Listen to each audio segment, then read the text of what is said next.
제가 오늘 제목을 거창하게 최고의 자녀교육법 하고 이제 나서 제가 여기 쓰면서 먼저 여러분께 사과 말씀을 좀 드려야겠다는 생각을 했습니다.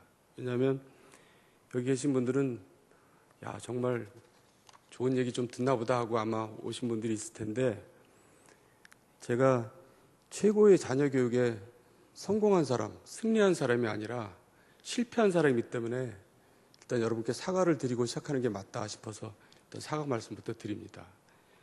근데 꼭 승리한 사람만, 성공한 사람만 저는 필요하다고 생각하지 않습니다. 실패한 사람, 실패한 얘기도 들어봐야지 우리가 도움이 될 수도 있다 이런 생각을 하고요. 그걸 이제 우리가 반면 선생이라고 하잖아요. 그래서 실패한 사람 얘기를 듣고 아 저렇게 하면 안 되겠구나, 이제 이런 도움이라도 제가 드릴 수 있었으면 하는 마음입니다. 근데 이렇게 보니까 자녀를 다 키우신 분들이에요. 자녀를 키울 분들은 별로 눈에 안 띄는데, 우리가 자녀를 키웠다 하더라도 우리가 다시 한번 하나님의 뜻을 생각하는 계기가 됐으면 좋겠습니다. 그리고 또 제가 거창하게 최고의 자녀 교육법 했지만은 사실 여러분들이 다 아는 얘기입니다.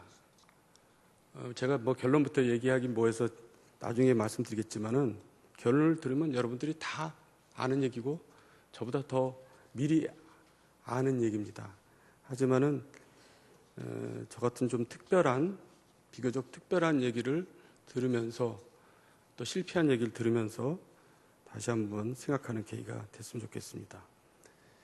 부끄럽지만은 제 가정 얘기를 꺼내면서 얘기를 시작하겠습니다. 이제 아버지는 그러니까 10년도 넘었습니다. 1999년에 돌아가셨는데요. 저희 아버지는 굉장히 훌륭한 분이 아니고 굉장히 훌륭하지 않은 분이었어요. 저희 아버님한테는 되게 죄송한데, 그러니까 아버님에 대한 저희 기억은 거의 아까 좀 전에 목사님 말씀하신 술과 폭력이었습니다. 근데 실제로 제가 이렇게 이제 부끄러운 얘기라고 고백을 하지만은 많은 가정들이 그렇게 하고 있고 그렇게 자랐고 또 지금도 그러고 있습니다. 근데 그거를 이렇게 많은 사람 앞에서 사실대로 고백을 못해서 그렇지, 사실 여기 앉아 계신 분들은 제가 볼 때는 그렇지 않은 분들이 많지만은 대부분 가정들을 보면 저희 동네, 특히 저희들이 굉장히 서민 밀집 지역에 살잖아요. 저희 주변에 있는 가정들을 보면 거의 그런 가정들이 많습니다. 근데 어쨌든 아버지는 저에게 아름다운 기억보다는 정말 너무 떠올리기 싫은 기억들을 많이 남겨주고 가셨죠. 그래서 어머니를 사흘이 멀다고 팼던 것 같아요, 제 기억에는. 그래가지고 제가 어렸을 때는 뭐 혼자서 이제 조금 했으니까 나중에 크기만 해봐라, 아버지 내가 죽여버린다, 뭐 이런 정도 생각할 정도로 아버지에 대한 적개심과 원망과 이제 분노가 많았죠. 그런데 그러니까 이제 우리가 그 아버지와의 자식들 간의 관계는 이제 대화가 보통 없습니다. 주로 엄마하고만 대화를 하죠. 특히 우리 집안 같은 경우는 아버지하고 얘기를 했겠어요. 그러니까 아버지하고 대화하는 게 거의 뭐 없고 또 불가능합니다. 그래서 심지어는 어느 정도냐면 밖에 나가 있다가 집에 전화를 하잖아요. 근데 아버지가 전화를 딱 받으면 깜짝 놀라서 끊습니다. 그리고 제가 이제 학교 갔다가 집에 돌아오면서 이렇게 올라가는데 아버지가 저기 골목에서 내려오면은 깜짝 놀라가지고 삥 돌아서 피해가지고 들어가곤 했습니다. 그리고 집에서 아버지들하고 엄마하고 이제 형제들하고 막 얘기를 하다가 아버지가 들어오시면은 어떻게 하겠어요? 다 뿔뿔이 흩어집니다. 근데 지금 생각해보면 우리 아버지가 이제 왕따였는데 집에서 또 스스로 자처한 왕따죠. 근데 굉장히 외로웠을 거라는 생각이 듭니다. 근데 그때는 아버지에 대한 원망과 분노가 있었기 때문에 아버지가 외로웠다는 생각을 해본 적이 없어요. 제가 아버지가 참 외로웠을 거라는 생각을 한 것은 아버지가 돌아가시고 난 다음이었습니다. 제가 이제 그때 공무원 생활을 하고 있을 때인데 아버지가 돌아가시고 나고 상을 치르고 이제 와서 이제 문상 와줬던 사람들에게 감사 편지를 쓰는데 그때 문득 이제 생각이 났습니다. 아버지가 어떤 사람인지를 도대체 모르겠어요.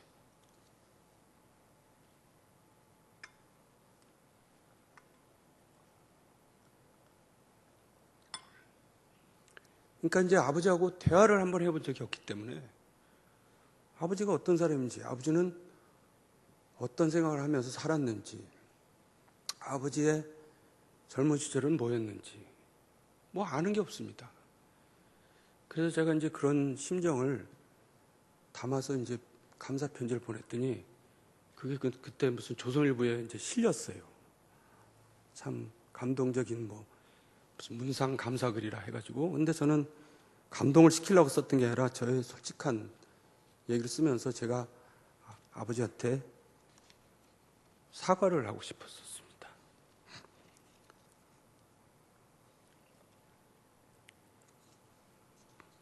제가 여기 강의를 하러 와가지고 지금 좀 이상한 분위기로 가고 있는데 잠깐 마음을 정리를 하고요. 어쨌든 제가 이제 그 아버지하고 살아생전에 이제 화해를 못하고 돌아가시고 난 다음에 이제 저 혼자서 이제 화해를 했는데 그걸 아버지가 어떻게 받아줬는지는 모르죠. 근데 아버지가 돌아가신 다음에 저는 너무너무 좋아졌습니다. 왜냐하면 제 인생이 너무너무나 그다음부터 이제 잘 풀리기 시작한 겁니다. 왜 그랬냐면요. 아버지가 그렇게 집에 와서 포악을 부리고 특히 어머니를 이렇게 패고 어머니를 못 살게 구니까 어머니가 견디다가 못해서 이제 어머니도 정신적으로 피폐해지는 거잖아요. 그러니까 그 히스테리가 이제 막 나이가 들면서 생겨가지고 그 히스테리를 전부 자식들한테 쏟는 겁니다. 그러니까 이제 저는 학교 다닐 때부터 정말 아버지 때문에 힘든 게 아니라 나중에는 어머니 때문에 너무나 힘든 적이 많았어요. 그런데 제가 이제 학교를 졸업하고 그때 공무원 총리실에 직장을 다니고 있는데 거의 하루에 한두 번은 전화를 합니다, 어머니가. 일 잘하냐는 전화가 아니라, 야! 이렇게 시작하는 전화가 옵니다. 네 애비가! 이제 하면서요. 그러면 자식이 일이 제대로 되겠어요? 정신이 하나도 없죠. 그러니까 그런 속에서 매일매일을 이제 살다 보니까 제가 그냥 항상 마음이 불안하고 편치가 않고 또 사람이 자신감이 없습니다. 그런데 아버지가 돌아가시고 나니까 저도 몰랐는데 갑자기 인생이 편해진 거예요. 가만히 있어봐. 왜 내가 이렇게 인생이 편해졌지? 생각하니까 어머니의 히스테리가 줄어든 겁니다. 거의 사라진 겁니다. 그러니까 제가 나도 모르게 너무나 편해져 있어요. 그래서 그런지 죄송한 얘기입니다만 우리 어머니가 어디 가서 옛날에 점을 보고 오면요. 너는 네 애비가 돌아가시면 잘 된단다. 그랬다는 겁니다. 근데 그 점쟁이가 맞힌 게 아니라 사실 그렇게 될 수밖에 없었던 거죠. 근데 어쨌든 제가 이제 그 아버지의 그 포악 또 어머니의 히스테리라고 얘기했지만은 제가 학교 다닐 때도 이제 그랬습니다. 그러니까 제 기억에 집안이 항상 우환이 있고 집안이 복잡하고 머리가 아프니까 학교에 가서 아이들을 볼 때 집안이 편안하고 유복한 그런 아이들을 보면요. 괜히 이제 컴플렉스가 생겨서 그런 애들하고는 친해지고 싶지가 않은 겁니다. 이제 그게 열등감이죠. 또 그러다가 그런 애들한테 괜히 적개심이 생기는 겁니다. 그래가지고 다 친구는 끼리끼리 만나고 놀잖아요. 뭐 나하고 좀 비슷한 애들을 이제 만나게 되는 겁니다. 그러니까 다 집안에 뭐 문제가 있고 아버지가 없든가 엄마가 없든가 뭐 이런 애들 만나면 속이 편해지는 거예요. 그런 애들 만나면 아무래도 이제 모범적인 일을 안 하죠. 술 먹고 담배 피고 싸움하고 뭐 애들 좀 괜찮게 편안하게 보이는 애들 패고. 저도 사실 중학교 고등학교 때 그런 데 많이 이제 빠져 있었죠. 그래서 우리가 이제 다 아는 얘기지만은 아이들이 자꾸 삐뚤어지고 이런 그 이유는요. 그 애가 그렇게 태어났어, 생겨 먹어서 그렇겠어요? 집안이 편치 않기 때문에 아이들이 자꾸 그렇게 가는 겁니다. 아이들이 그렇게 가는 이유는 자기 컴플렉스 때문에 그런 겁니다. 집안이 그렇게 복잡한 아이들은 항상 그 컴플렉스에 시달립니다. 그래서 편안하고 이런 자리에 가면요, 자기가 거기에 어울리지 않다고 생각을 해요. 불안해요. 그러니까 뭐 그런 데는 자꾸 자기가 이제 피하게 되고 뭔가 좀 복잡하고 뭐 약간 그런 데 가면 오히려 마음이 편해집니다. 그러니까 애들하고 어울리고 싸움하고 담배 피고 술 먹고 그러는 겁니다. 제가 그걸 이제 경험을 해봤죠. 사실 우리 형제들이 5인데 저만 그렇게 했겠어요? 우리 형제들이 다 그랬죠. 지금 와서 생각해 보면은. 근데 어쨌든 아버지가 이제 돌아가시니까 그런 데서 이제 해방이 돼서 너무나 좋더라고요. 그래서 그런지 그다음부터는 일이 잘 돼요. 왜 잘 되겠어요? 사람이 마음이 편하니까 의욕도 생기고 자신감도 생기고 그렇게 되는 거죠. 그러니까 뭐 일을 자꾸 적극적으로 하게 되고 그렇게 되는 거 아니겠어요? 이제 그다음부터는 제가 일이 모든 게 잘 풀려가더라고요. 지금 와서 생각해 보면. 그런데 이제 문제는 뭐가 또 문제가 있냐면요. 제가 이제 결혼을 했잖아요. 그 와중에 제가 또 이제 결혼해서 아이들을 낳았잖아요. 근데 저는 그렇게 아버지가 싫었고 그런 집안이 너무나 싫었는데 제가 어느덧 제 몸속에 그런 게 들어와 있는 겁니다. 익숙해져 있는 겁니다. 무슨 말인지 아시겠죠? 그러니까 결혼을 해서 아이들하고 잘 지내고 싶은데 어떻게 잘 지내는 거를 저와 어떻게 할 줄을 모릅니다. 왜냐하면 그런 걸 본 적이 없기 때문에. 그러니까 저기 부인, 집사람한테, 아내한테 따뜻하게 잘하고 싶은데 그런 걸 본 적이 없기 때문에 어떻게 하는 줄을 모릅니다.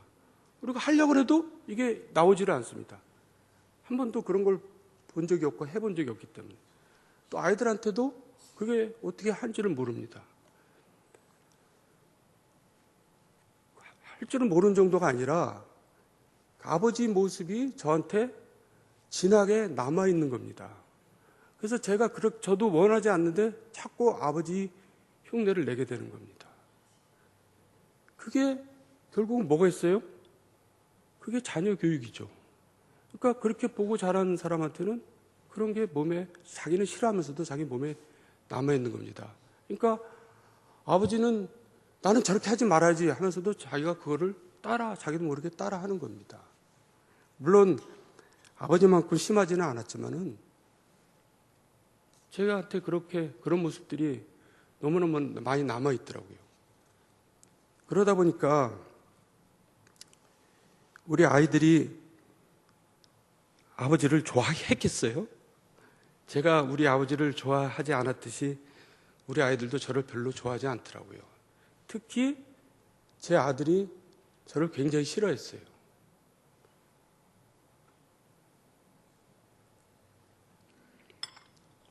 그러니까 이제 엄마를 따뜻하게 안 해주고 자기네들하고 놀아주지 않고 맨날 밖에서만 돌고 맨날 뭐 술 먹고 늦게 들어오고 뭐 따뜻한 말 제대로 안 하고 그러니까 자기 학교 다닐 때 자기 친구들 집에 아버지랑 비교해보면 제가 너무나 마음에 안 드는 아버지인 거죠.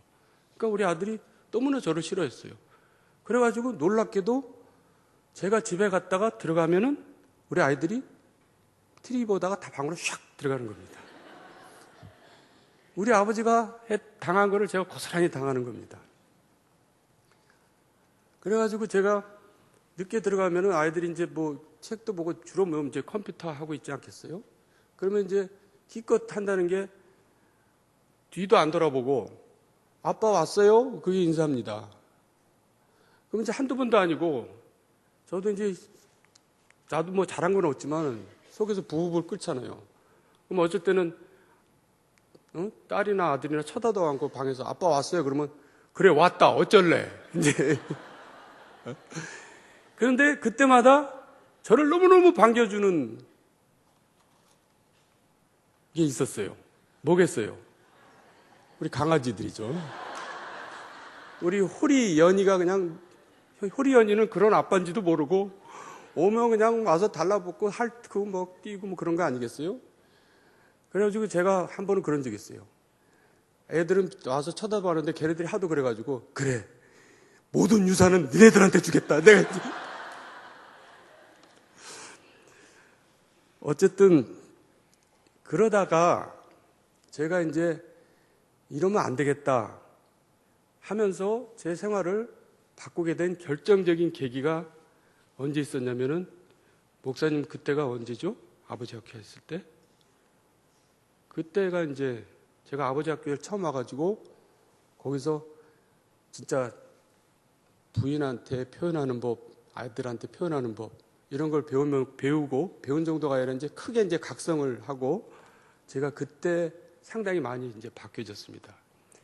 그러니까 이제 저는 아버지 학교를 굉장히 주변에 많이 이제 추천을 하는데 사실 그 추천하는 아버지 학교라는 것 자체가 사실 한마디로 얘기하면 웃기는 겁니다. 왜냐하면 우리는 그거를 학교 다닐 때 집에서나 학교에서나 배워야 되는데 그걸 가르쳐주는 사람이 없습니다. 학교에서 그걸 가르쳐주는 법이 없습니다.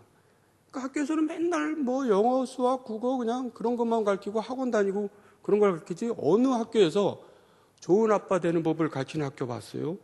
좋은 남편 되는 법을 가르치는 학교가 그런 학교가 없잖아요. 정말 학교에서는 중요한 걸 안 가르치고 정말 별로 중요하지 않은 것만 가르치는 셈입니다. 정말 그보다 더 중요한 게 어디 있겠어요? 좋은 아빠 되는 법, 좋은 남편 되는 법. 근데 제가 처음 그거를 배우는 겁니다. 아버지 학교 가서. 그래가지고 이제 상당히 제가 이제 결심을 하고 많이 바뀌었는데 근데 효과가 한 6개월 정도 가더라고요. 그러니까 제가 아버지 학교 하는 사람들한테 이제 얘기하기를 아버지 학교는 1년마다 다시 또 다녀야 된다. 제가 얘기를 하는데 어쨌든 그래가지고 제가 좀 상태가 상당히 많이 좋아진 겁니다. 그 후로. 그래서 그런지 놀라운 일이 벌어졌어요. 그러니까 제 아들이 이제 영국으로 유학을 갔는데 사실 유학을 간 것도 사실 좀 뭐 여러 가지 복잡한 게 있습니다. 그러니까 이제 학교 다닐 때 이제 공부를 별로 취미가 없었고 이제 축구를 한다 그래서 축구를 하다가 또 이제 축구를 또 그만두게 됐거든요. 그러니까 이제 공부가 전혀 안 된 겁니다. 그래가지고 고3 되니까 담임 선생님이 우리 아내를 불러다가 호찬이는 영어 실력과 수학 실력이 중학교 1학년 실력이라서 도저히 대학을 갈 수가 없습니다. 이랬다는 겁니다. 그래가지고 이제 할 수 없이 이제 뒤늦게 자기가 이제 원하는 이제 그림을 공부를 해가지고 이제 영국으로 유학을 갔는데 유학 가서 이제 뭐 한참 지난 다음이에요. 제가 어디 가다가 전화가 이제 왔는데 어디 이상한 전화가 와서 이렇게 받았더니 저 호찬인데요. 그러고 이제 아들한테 전화가 온 겁니다. 제가 너무나 깜짝 놀랐어요. 아들한테 전화 받아온 게 생전 처음 전화 받아온 거예요. 근데 오늘 여기서 얘기한 건 절대 밖에서 얘기하지 마세요. 저 진짜 표에 지장이 있습니다. 근데 정말 너무나 놀랐어요. 그래가지고 호찬이 너 어쩐 일이냐 그랬더니 그냥 한 겁니다. 그래서 이제 이거 어떻게 지내냐 그러고 이제 통화를 했었는데 그 후로 이제 가끔 전화를 합니다. 그러더니 저도 참 이상했어요. 우리 아들이 나를 별로 안 좋아하는데 참 영국에 있다 보니까 정말 외로운 모양이다. 오죽하면 나한테까지 전화를 다 할까.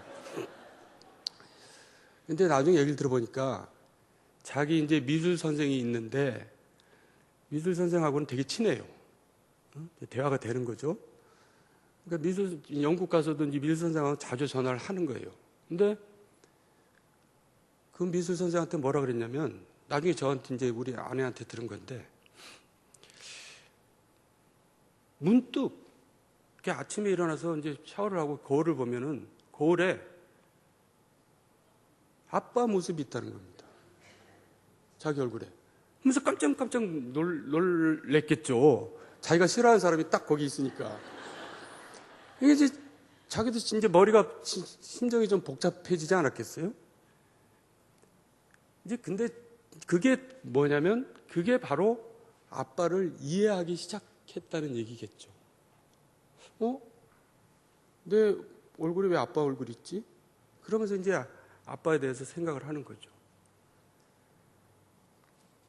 어쨌든 이제 저는 아버지가 돌아가시고 난 다음에 저 혼자서 화해를 했는데, 우리 아들은 먼저 저한테 화해를 요청을 한 거죠.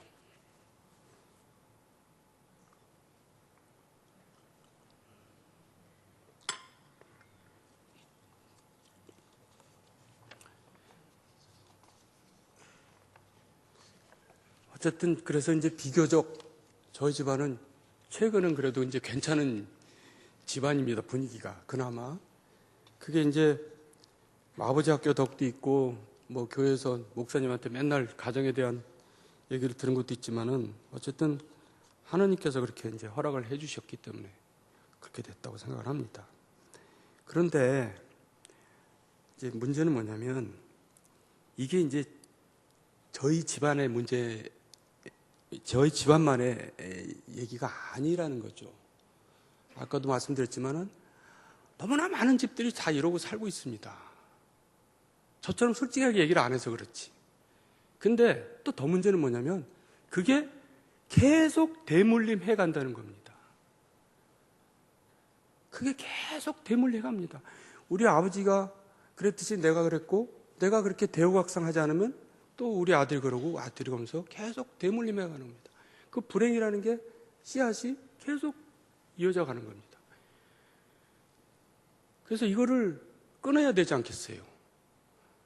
그러니까 이거를 끊으려면은 우리가 터놓고 얘기를 해야 되고, 또 정말 아버지 학교 같은 그런 기회가 정말 많이 주어져야 된다고 생각합니다. 그래서 우리 교회는 아버지 학교를 좀 개방을 더 했으면 좋겠어요. 그러니까 교회에서 가급적이면 성경 얘기, 아버지 학교 시간에는 성경 얘기를 안 했으면 좋겠어요. 저는 그게 더 좋은 방법이라고 생각합니다. 왜냐하면 굉장히 거부감을 가진 사람들이 못 들어오잖아요. 그러니까 일단 일반적인 그냥 아버지 학교를 운영을 하면서 다 들어오게 만든 다음에 다 끝나고 나서 느끼게 하면 되지, 굳이 그 안에서 예수님을 얘기할 필요 없다고 생각하거든요. 그리고 이제 목사님, 이거는 제가 좀 특별히 이제 한번 기회 되면 드리고 싶었는데, 아버지 학교에서 일하는 분들이 정말 다 헌신적으로 일합니다. 정말 다 자원봉사자잖아요. 근데 제가 딱 문제점을 하나 얘기하라면 뭐냐면, 거기에서 이제 강의하는 사람들이 가끔 어떤 분들은 너무 자아도취에 빠진 분들이 많아요. 그러니까 여기 교육받는 사람들을 가정을 변화시키기 위해서 강의를 하는데, 자기 강의에 스스로 도취돼가지고, 목적이, 물론 자기 일에 도취돼서 하는 거는 행복한 일이고 바람직한 일이지만, 너무나 도취돼가지고 이제 그 본연의 목적을 벗어난 사람들이 간혹 있어요. 그거는 좀 제가 지적을 항상 하고 싶더라고요. 제가 드릴 말씀이 무슨 말인지 알죠? 근데 어찌됐든 그 대물림을 하지 않기 위해서는 우리가 이제 정말 각 가정마다 저 같은 큰 깨달음이 항상 있어야 되는데, 제 깨달음의 내용이 뭐겠어요? 이게 이제 제가 오늘 여러분께 드리고 싶었던 결론입니다. 그러니까 최고의 자녀 교육은 아버지 학교에서 그렇게 가르쳐 주더라고요. 부부 사랑이다. 최고의 자녀 교육은 부부 사랑이다. 제가 그것을 나이 50다 돼서 깨달은 겁니다. 그러니까 아이들 나가지고 아이들을 뭐 잘 가르치려고 열심히 학원 보내고 뭐 하고 그러는 것보다 부부가 맨날 앉아갖고 쪽쪽 빨고 있으면 그게 최고의 교육이라 이거죠. 그거보다 더 좋은 교육이 없다는 겁니다. 제 말이 좀 그랬나요? 그러니까 부부가 그냥 맨날 붙어서 그냥 뭐 맨날 테레비 볼 때도 붙어 있고 맨날 뭐 사랑해 뭐 그러고 뭐 하면 아이들이 너무나 마음이 편해가지고 그 아이들은 무슨 일을 해도 그냥 편하게 적극적으로 의욕적으로 한다는 거죠. 아까 제가 말씀드렸잖아요. 제 얘기는 실패 사례지만 거기서 우리가 교훈을 더 얻을 수 있잖아요. 그러니까 부부가 맨날 우당창창 욕하고 때리고 하면은 그 아이들은 아무리 좋은 학원을 보내고 아무리 뭘 해도 항상 불안해가지고 항상 컴플렉스에 빠져있고 자격지심에 빠져있고 열등감에 빠져있어가지고 좋게 될래야 될 수가 없습니다. 근데 반대로 부부가 늘 사랑하고 뭐 그냥 그러고 있으면은 아이들이 아무리 나쁘게 될래야 나쁘게 될 수가 없어요. 아무리 주변에 와서 나쁜 쪽으로 유혹을 해도 절대 그쪽으로 빠지지 않습니다. 그니 이거보다 더 확실한 자녀 교육법이 어디 있겠어요? 이거보다 더 손쉬운 자녀 교육법이 어디 있겠어요? 이거보다 더 돈이 안 들어가는 자녀 교육법이 어디 있겠어요? 제가 그 좋은 거를, 그 쉬운 거를, 그 싼 거를 깨닫는데 50년이 걸렸다 이겁니다. 물론 여기 있는 분들은 다 아는 얘기입니다. 근데 이렇게 절실하게 느낀 사람 얘기를 들으면서 한번 더 여러분께서 더 그거를 다시 한번 생각할 수 있는 계기가 되자는 뜻에서 제가 말씀을 드린 겁니다. 이제 제 얘기는 이제 거의 다 이제 끝난 셈인데요. 여러분들 사실 제가 강의를 하다가 별로 반응이 없어서 재미없을 것 같았으면은 그냥 찬양으로 대신하려고 그랬거든요. 네.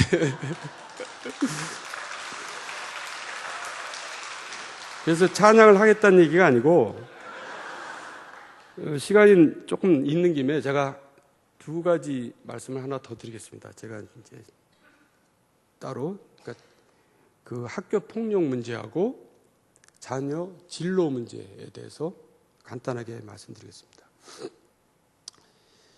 일단 이제 학교 폭력 문제 말씀드리면 이제 학교 폭력이 요새 굉장히 문제가 심각해져 있잖아요. 그런데 저는 그래가지고 이제 뭐 경찰청이 나서고 뭐 학교가 나서고 뭐 보안관이 나서고 이제 뭐 여러 가지 이제 대책들이 나오고 그러는데 물론 그게 다 필요한 거죠. 근데 굉장히 중요한 한 가지를 우리가 얘기를 안 하고 있는 겁니다. 그게 이제 저는 제가 볼 땐 참 안타까워요. 그게 뭐냐면 학교 폭력이 사실 어제 오늘의 얘기가 아니거든요. 요새는 학교 폭력이 심해지고 옛날에는 학교 폭력이 뭐 별로 없었다? 저는 그렇게 생각하지 않습니다. 저희 학교 다닐 때도 학교 폭력 심했어요. 심지어는 제가 초등학교 4학년 때 전학을 갔는데 삼청초등학교를 다니다가 신촌의 창서초등학교를 이제 2학기 때 전학을 했는데 2학기 내내 싸움만 했습니다. 그러니까 새로 오니까 이제 아이들이 건드리는 거죠. 텃세를 부리느라고. 그럼 거기서 그냥 지면 되는데 앉으려고 매일 싸움하는 겁니다. 그러니까 학교 가기가 정말 싫어요. 매일같이 싸워야 되니까. 근데 한 학기 싸우고 나니까 제가 학교에서 싸움으로 그 두 번째 짱이 돼 있더라고요. 그래가지고 이제 더 이상 싸울 일이 없어졌어요. 그러니까 이제 학교 폭력이라는 것은 요새 없던 일이 생긴 게 아니라 원래부터 있었는데 지금 이렇게 심해졌다고 보여지는 이유는 뭐냐면 거꾸로 학교 폭력이 심해진 게 아니라 우리 아이들이 약해진 겁니다.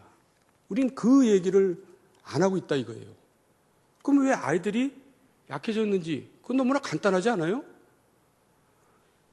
우리가 자랄 때는 저는 형제가 5남매인데 제가 어디 가서 형제가 어떻게 되냐 해서 5남매입니다. 그러면 야 적당하구나 이렇게 얘기했어요. 그때는 그게 평균이었어요. 그러니까 보통 신비, 10명, 8명 이렇게 나지 않았습니까? 그러니까 자라면서 그 형제 내 안에서 폭력이 벌어지는 겁니다. 저도 형한테 무지하게 맞았어요. 그리고 형제끼리 분기 잡고 때리고 싸우고 또 서로 편먹고 왕따시키고 하면서 거기서 살아나는 방법을 다 터득을 하는 겁니다. 그게 사회화 과정이잖아요. 그래서 거기서 어떻게 하면 내가 저 사람을 저기 안 맞을까? 내가 어떻게 하면 상대방을 제압시키나? 어떨 때는 폭력으로서 대항할 필요도 있고 어떨 때는 맛있는 거 사줘가지고 뭐 하는 것도 있고 또 뭐 잘해줘서 하는 방법도 있고 여러 가지를 우리가 가족, 형제 간에 그걸 터득을 하는 겁니다. 그렇게 자랐잖아요, 우리는. 근데 요새 아이들은 딱 둘 아니면 하나잖아요. 그러니까 도저히 그런 거를 배울, 경험할 기회가 없이 자라는 겁니다. 그러니까 딱 밖에 나와서 그런 학교 폭력에 부딪히면 속수무책으로 그냥 그렇게 본인이 어떻게 할 줄을 모르고 극단적인 방법까지 가는 겁니다. 저는 이 부분에 대해서 아무도 얘기하고자 않는 게 굉장히 심각하다고 보고 이걸 어떻게 할 것이냐에 대해서 얘기를 해야지 이거는 그대로 놔두면서 학교 폭력만 얘기하면은 저는 답이 안 나온다고 생각합니다. 제가요, 지난번 정월 대보름 때 이제 척사대회를 막 동네마다 하잖아요. 그래갖고 저기 이제 어디 저기를 갔더니 거기서 이제 윷놀이를 하는데 그 이제 티켓을 5,000원씩 이제 이렇게 받아서 그걸 가지고 이제 서로 게임을 하잖아요. 근데 마침 아이를 데리고 온 이제 가족이 있었는데 아이가 되게 이뻐요. 그래서 이 딸이랑 같이 왔네요. 이 딸이 되게 이쁘네요. 그랬더니 아들입니다. 그러더라고요. 그러니까 뭐 아들을 얼마나 그렇게 이쁘게 키웠는지 막 머리도 이렇게 길고. 그래서 야, 같이 하자. 그러고 이제 윷놀이를 같이 했어요. 그런데 제가 뭐 걔를 이기려고 그랬겠어요. 근데 져주고 싶은데도 어떻게 하다 보니까 제가 이기더라고요. 그래갖고 이겨가지고 제가 그걸 티켓을 이제 저를 받았잖아요. 그래갖고 내가 이제 좀 미안한 마음에 자, 수고했어. 그러고 하이파이브 하려고 그랬더니 얘가 고개를 팍 돌리더니 막 우는 겁니다. 제가 얼마나 당황했겠어요.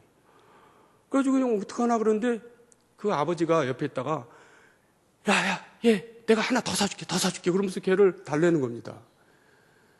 제가 그 광경을 보면서 얼마나 기가 막힌지 저런 애가 학교 폭력에 부딪힐 때 어떻게 하겠어요? 그러니까 아버지가 그럴 때는 남을 해야죠. 야, 그렇게 승부해서 졌으면 인정을 하고 그래야지. 만약에 네가 이겼으면 너 어떡할 거야? 그렇게 가르쳐야죠. 근데 그렇게 우는 애를 막 달래면서 또 사줄게 그러는 겁니다. 아니, 그런 애들은 뻔하잖아요. 폭력에 부딪히면 그런 애들은 어떻게 됐겠어요? 그런 애들이 자살하는 겁니다. 그러니까 부모가 자식을 그렇게 어떻게 보면 가르치는 거나 마찬가지죠. 우리가 이 부분을 생각해야 된다는 겁니다. 아니, 사자들은 일부러 떨어뜨려서라도 강하게 키우는데 우리는 너무나 한 명, 두 명을 너무나 곱게 키우면서 그 걔네들을 오히려 더 어렵고 힘들게 만든다는 그런 부모들도 자각을 해야 된다는 거죠. 제가 이제 그 말씀을 일단 드리고요. 또 아까 이제 진로지도 말씀을 드렸는데 여기에서도 큰 문제가 있기 때문에 제가 이제 말씀을 드리는 겁니다. 요새는요, 학교 선생이나 또 사회 유명한 사람들이나 또 심지어는 부모들도 다 아이들의 진로에 대해서 똑같은 얘기들 합니다. 뭐라고 얘기하는 줄 아세요? 자기가 좋아하는 일을 해야지 행복한 거야. 다 그렇게 얘기합니다. 자기가 하고 싶은 일을 해야지 행복한 거야. 자기가 좋아하는 일을 해야지 행복한 거야. 다들 그렇게 얘기해요. 선생님도 얘기하고 부모님도 얘기하고. 그러니까 아이들은 다 굴뚝같이 다 그렇게 생각들을 요새 해요. 그래가지고 저는 그게 너무너무나 걱정이 돼서 제가 드리는 말씀입니다. 자기가 하고 싶은 일, 좋아하는 일을 하는 게 행복일까요? 그러면 제가 이렇게 물어봐요. 아이들 놔두고 자기가 하고 싶은 일이 뭔지 말해보세요. 그러면요, 10명에 8명은 아이돌 스타입니다. 요새 애들은 다 예능 프로에 나가는 아이돌 스타가 되고 싶은 게, 그러면 내가 그걸 하고 싶으니까 그거 해야 되겠어요? 내가 그걸 좋아하니까 그걸 해야 되겠어요? 자기가 좋아하고 자기가 하고 싶은 일이 한다고 해서 되는 일이 아니란 말이에요. 근데 그거를 하라고 그러면 도대체 어떻게 해야 되겠다는 거예요? 물론 자기가 좋아하고 하는 일이 자기가 잘 할 수 있는 일이면 되죠. 근데 자기는 잘 할 수 있지도 않은데 자기가 좋아하고 자기가 하고 싶은 일이라고 하면은 그 아이들은 결국은 실패하고 불행하게 되겠죠. 근데도 아무 생각 없이 그렇게 얘기하는 겁니다. 그러니까 네가 잘하는 일을 해라.